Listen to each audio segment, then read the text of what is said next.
Next question है the magnetising force on iron ring is 1750 ampere turn per metre when flux density is 2.2 Tesla.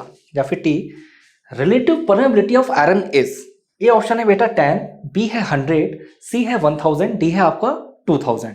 Repeat कर रहा हूं, the magnetising force on iron ring is 1750 ampere turn per metre when flux density is 2.2 T. Relative permeability of iron is, a है बेटा 10, B है 100, सी है 1000, D है 2000। सही है। तो देखिए मैग्नेटिक फ्लक्स डेंसिटी आपको क्या दे रखा है सवाल में, मैग्नेटिक फ्लक्स डेंसिटी। अगर बेटा यहां पे मैं मैग्नेटिक फ्लक्स डेंसिटी की बात करता हूं, सही है, बी से रिप्रेजेंट करते हैं, वो दे रखा है 2.2 टेस्ला। 2.2 टेस्ला ये आपको मैग्नेटिक फ्लक्स डेंसिटी दे रखा है। उसके अलावा अगर मैं मैग्नेटाइजिंग फोर्स की बात करूं तो मैग्नेटाइजिंग फोर्स क्या दे रखा है, magnetising force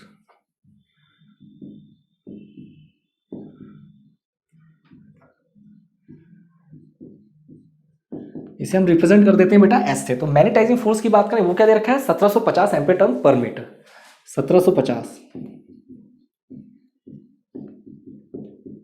1750 ampere turn per metre. अब सिंपल बी का फॉर्मूला क्या होता है, यानी मैग्नेटिक फ्लक्स डेंसिटी का फॉर्मूला क्या होता है, वो होता है आपका बी बराबर mu nought into mu R into H. B बराबर क्या होता है, mu nought into mu R into H. यानी अगर यहां पर आपसे पूछ रहा है रिलेटिव परमेबिलिटी, तो यानी बी बराबर म्यू नॉट इंटू एच, यानी म्यू आर बराबर क्या होगा, बी की वैल्यू यहाँ पे क्या दे रखी है, बी की वैल्यू यानी मैग्नेटिक फ्लक्स डेंसिटी वैल्यू दे रखी है 2.2। ठीक है, सेम अगर मैं म्यू नॉट की बात करूं, सही है, परमेबिलिटी, तो इसकी वैल्यू आपकी क्या होती है, इसकी वैल्यू होती है 4 पाई इंटू 10 टू की पावर माइनस का 7, 4 पाई इंटू 10 टू की पावर माइनस 7। और अगर मैं बात कर लेता हूं मैग्नेटाइजिंग फोर्स की, सही है, तो मैग्नेटाइजिंग फोर्स आपको क्या दे रखी है, 1750। करते हैं इसे बेटा सॉल्व। 2.2 डिवाइड बाय 1750 इंटू 4 पाई 10 की पावर माइनस 7 इक्वल टू, ये बेटा आपका सॉल्व क्या आएगा 1000। ठीक है, यहां पे सॉल्व क्या आपका आएगा 1000। ठीक है, यानी कौन सा ऑप्शन करेक्ट होगा, सी वाला। सही, देखो सिंपल सवाल था, इससे आसान सवाल पॉसिबल ही नहीं है, इससे आसान सवाल पॉसिबल ही नहीं है। आपको देखो अगर मैं बात करता हूँ बेटा मैग्नेटाइजिंग फोर्स की, तो मैग्नेटाइजिंग फोर्स आपको डायरेक्ट दे ही रखी है यहाँ पे 1750 एम्पीयर टर्न मीटर। ठीक है, फ्लक्स डेंसिटी की बात करी जाए बेटा, तो फ्लक्स डेंसिटी आपको दे रखी है 2.2 टेस्ला। अगर आपको सिंपल फॉर्मूला पता है, मतलब आपको मैग्नेटिक फ्लक्स डेंसिटी और मैग्नेटाइजिंग फोर्स में क्या रिलेशन होता है, अगर ये चीज़ आपको पता है तो कोई दिक्कत वाली बात ही नहीं है, और नहीं पता है तो दिक्कत ही दिक्कत है। ठीक है, तो चलिए खैर सिंपल फॉर्मूला आपका क्या होता है, मैग्नेटाइजिंग फोर्स का म्यू नॉट यानी फ्री स्पेस की परमेबिलिटी इंटू म्यू आर यानी रिलेटिव परमेबिलिटी इंटू एच यानी मैग्नेटाइजिंग फोर्स। ये बेसिक फॉर्मूला पता है तो कहीं कोई दिक्कत आपको नहीं आनी चाहिए इस सवाल में। ठीक है, चलिए अब इसके बाद नेक्स्ट क्वेश्चन देख लेते हैं। नेक्स्ट क्वेश्चन क्या है आपका, for low and medium power drives where speed control is not required, the motor that is recommended is fill in the blank। A है synchronous motor, B है squirrel cage induction motor, C है double cage induction motor।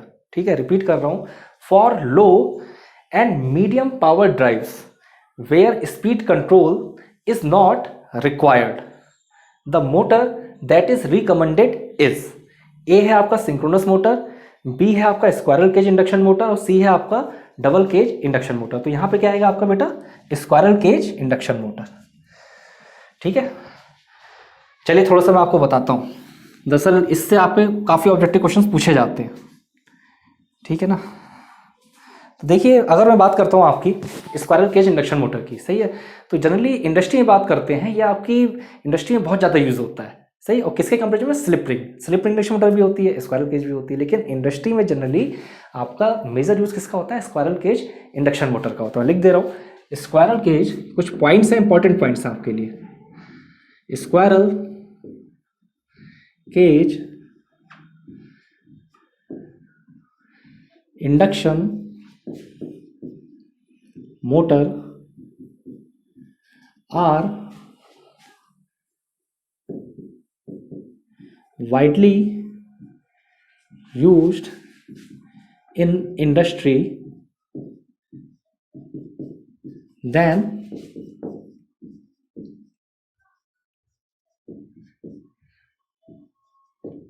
slip ring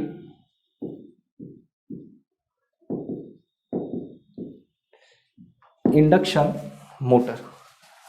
सही है, दरअसल ये भी आपका objective में क्वेश्चंस पूछे जाते हैं। अब भाई क्यों ऐसा यूज़ होता है, सही है, क्योंकि इनकी अगर मैं कॉस्ट की बात करूँ स्क्वायरल के इंडक्शन मोटर की, इनकी कॉस्ट चीपर होती है। सही है, ऐसी कंस्ट्रक्शन में इनका रग्ड होता है, नहीं आसान कंस्ट्रक्शन होता है, और इनकी मेंटेनेंस भी कम होती है। सही है, तो आगे लिख लिया due to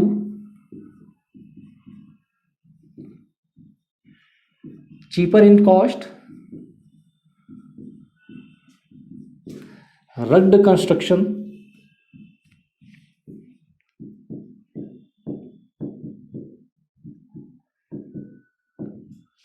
low maintenance।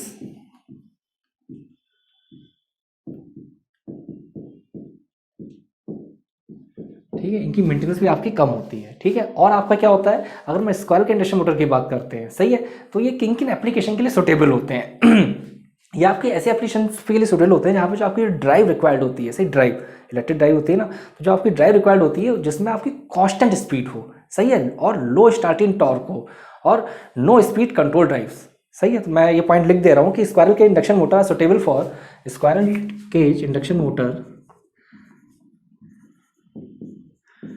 Squirrel cage induction motor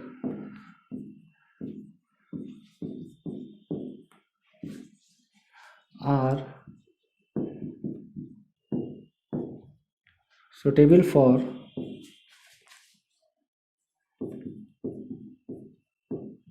application of drives which required constant speed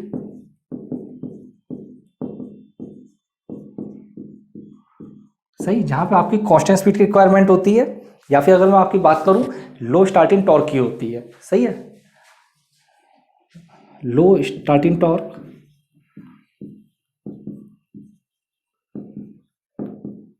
low starting torque and no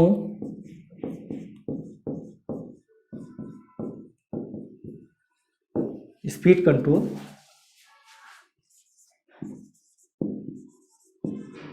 drives. ठीक है, तो यहाँ पे आपकी स्क्वायरल के इंडक्शन मोटर का मेजर एप्लीकेशन होता है, तो ये पॉइंट याद रखिएगा, इंपॉर्टेंट पॉइंट। ठीक, चलिए ये क्वेश्चन आपका हो गया। और देखो ये पॉइंट्स लिखाने का सिर्फ रीज़न ये है कि इन पॉइंट्स को अपने नोट्स में प्रॉपर तरीके से लिखो, क्योंकि अगर इन पॉइंट्स को अपने नोट्स में आप प्रॉपर तरीके से लिखोगे, सही है, तभी आपको बेनिफिट मिलने वाला है। सही, क्योंकि मैं नहीं चाहता सिर्फ टिक मार के आगे बढ़ जाए। सही है, चलिए खैर लास्ट क्वेश्चन देखते हैं अभी जो जितने लिखे थे।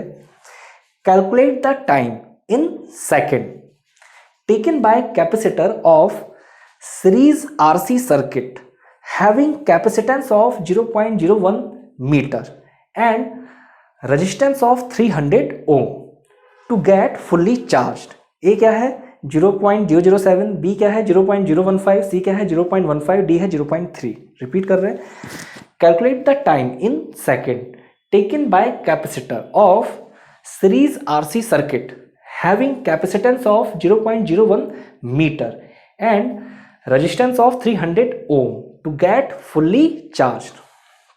ए है 0.007, बी है 0.015, सी है 0.15, डी है आपका 0.3। ठीक है, तो यहाँ देखिए, यहाँ पर सवाल में क्या देखा, आपसे टाइम पूछ रहा है कि भाई कितना टाइम लगेगा। सर्किट देखना बहुत जरूरी है, सर्किट किस टाइप का है। तो सर्किट देखिए बेटा, capacitor of series RC circuit,